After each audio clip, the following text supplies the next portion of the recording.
Pengacara kondang tanah air Hotman Paris Hutapea memang selalu tampil maksimal dengan cincin berlian di tangannya.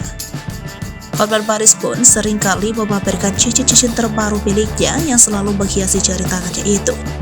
Tak main-main, harga cincin mewah milik Hotman Paris pun buat pelongo. Harga satu cincin saja ditaksir bisa sampai ratusan juta rupiah. Namun, beberapa waktu belakangan ini, Hotman Paris terlihat tidak pernah lagi menggunakan cincin berliannya itu. Hal itu jadi perhatian netizen karena selama ini jika Hotman mengunggah cerita di sosial medianya, cincin berliannya selalu terlihat di tangannya. Netizen pun ramai mempertanyakan keberadaan cincin berlian milik mantan Meriam Bellina itu.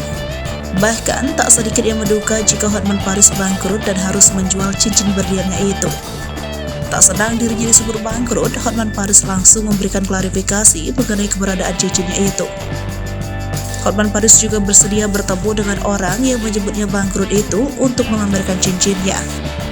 Kemudian, Hotman Paris pun membeberkan alasan dirinya tak lagi memakai cincin beberapa waktu lalu. Suami Agustina Marbun itu mengatakan tidak mau mengambil resiko karena ia sering bertemu dengan banyak orang. Hotman Paris takut hal-hal yang tak diinginkan terjadi, misalnya cincinnya hilang.